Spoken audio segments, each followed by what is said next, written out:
prior to my time here at Signal, I also came from the operations and technology consulting space. So when I first got, doing implementation work and doing operations and strategy work and stuff like that. So when I walked in the door at Signal Mutual, I guess, unsurprisingly, right, Signal followed a lot of the trends that the general insurance space has sort of fallen into over the last several years, which is, your technology's starting to age a little bit.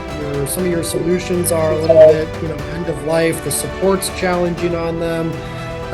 You've hit this point where your customer expectations have continued to increase, and you need to answer the call in order to continue to compete in the space.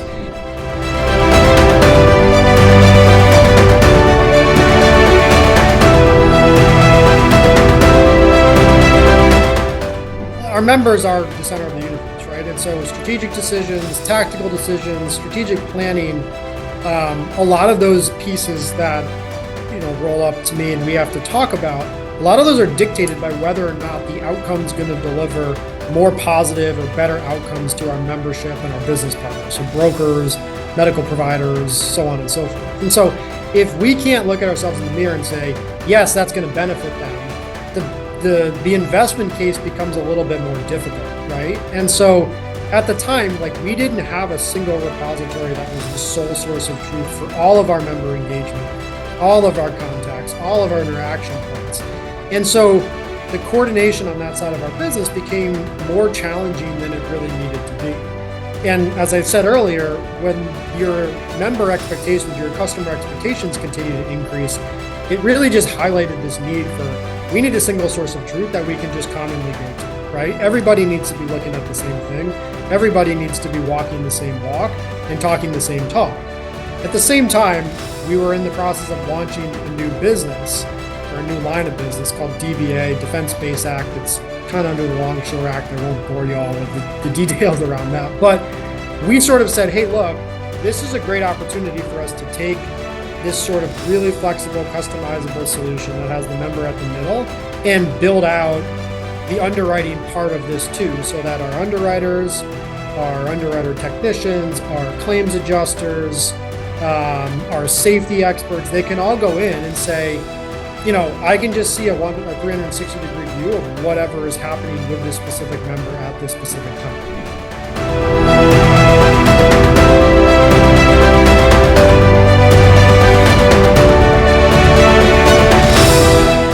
Well, it was a great fit. So I met Rick early on, and I think his background and forward-looking mentality was super helpful in kind of the adoption of it. And it was clear that they wanted to do it differently. By definition, most carriers and most systems within carriers are policy-centric, not customer-centric, right? So I think don't miss that point about where they thought that value trail started and where it would lead.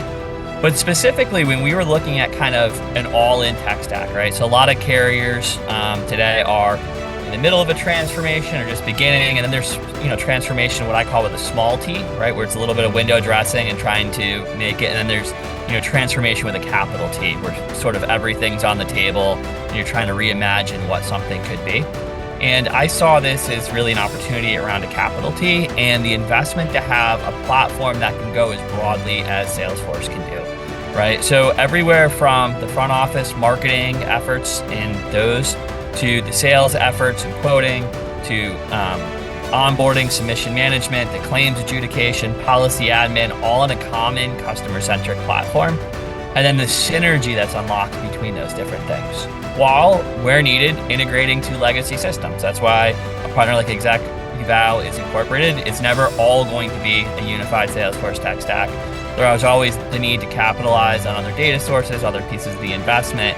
But it's that common end-to-end platform that really opened the opportunity, I think, to drive value in this case.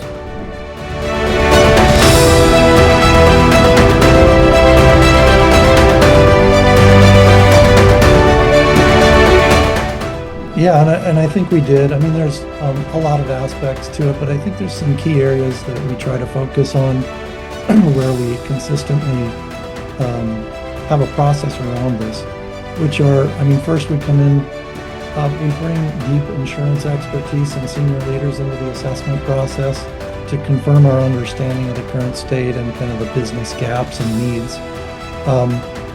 And so making sure that we couple deep insurance expertise with deep technical expertise in those conversations and have the right people at the table is critical to success.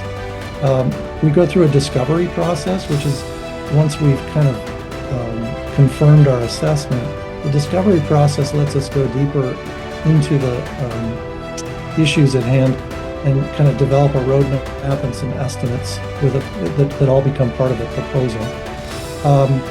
Next step is kind of thinking through the governance model, DevOps, and kind of our Agile Scrum execution, right? So that means getting aligned with executives and the front line that are involved in the Agile process of building out the solution to make sure we have the right tools and processes in place and make sure we're communicating well throughout the project. And that we can manage, obviously, all of our processes for later transition to the client. So the next major step might be change management, right? Where we're training our users, transitioning the platform and management of that to the client. And so that's kind of enabled by that earlier step where we get aligned on tooling processes and kind of the timelines across this project.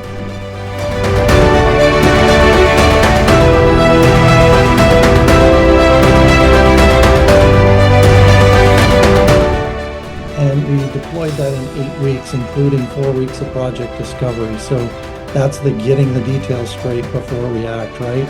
We're not about, coding a bunch of code. We're about getting the right answers from the business, making sure the configuration of the platform fully leverages the capabilities that Salesforce provides out of the box, and fine-tuning where necessary. So that's why there's a little bit more analysis and a little bit less actual development and deployment. We followed that up quickly with 8 weeks for policy and some additional billing capabilities on the Salesforce Industries product side. So within 8 weeks of deploying CRM, we deployed this policy product.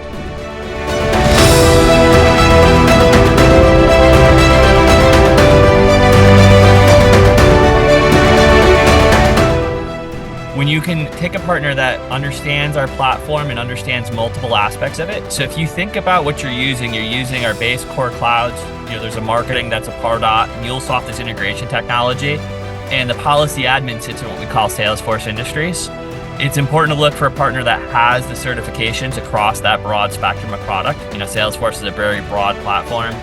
And then there's significant value realization for partners who fundamentally understand how a policy admin system works, whether it's ours or otherwise, that fundamentally understands the workflow functionality of underwriting, claims, and other parts of the value chain that can provide some guidance so that you don't end up just lifting and shifting, a legacy process into a new system, right? That you're thinking through those, and then you're thinking through a logical deployment pattern that sets you up to be able to move. So I do think that those things are all hallmarks of quality partners.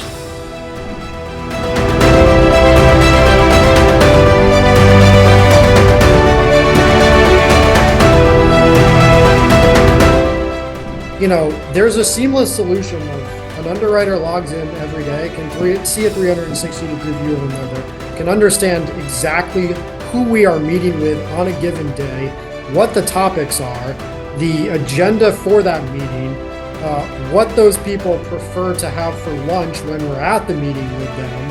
It literally goes to that level of detail, right?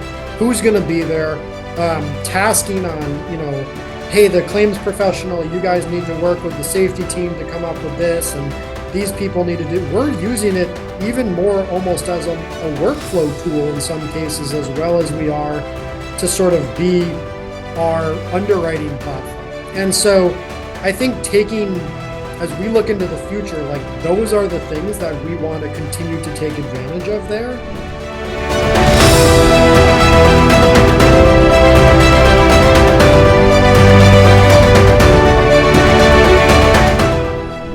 Salesforce is invested in a couple of different things. So one, making data even easier to get into the platform when you have existing data lakes. So don't think policy admin systems, but if you have Snowflake or AWS or Databricks, making it easier to work with that data inside the Salesforce ecosystem. right? And of course, when you have all of the different people doing their jobs to be done, and you can pull in policy data and other third-party data, you can ground AI, right, in a much richer ecosystem of data. One of the innovations is the RAG architecture, to be able to look at structured and unstructured data. So think about PDFs, underwriting guides, white papers, country-specific things, and surface relevant knowledge articles, right? The other thing is AI, and I'm going to take AI maybe in 3 stages. So one I call little AI, or initial use case AI, where we build these capabilities directly into the policy, right? So if somebody wanted a quick bird's eye view of everything that's happened, case summary or policy summary or claim summary, all of those are out of the box capabilities. Claim summary is coming. That'll be a safe harbor. That you can just turn on in the platform. So you're not developing it, you're not cutting things into a browser, you're not having to worry about it. It's all federated in the environment. And then if you want to take the next step, right, into natural language co-pilots, right, we have Copilot that does the basic job to be done. So you can simply say, what interactions have happened? And you can get a brief summary of that, right? Can you describe to me the current status of the relationship, right? And it's going to do that. And the last piece, and the piece we're going to lean into Dreamforce, for those of you who are coming, you're going to hear a lot about this, is that next step, that next wave of what does it look like for digital employees to work alongside human employees, right? It's the piece we had, digital agents, and not just the interaction in the summary piece, but actually being able to kick off and execute workflows, right? And so that is kind of the next evolution. It is here. There are customers already out there piloting that today, where they're able to stand up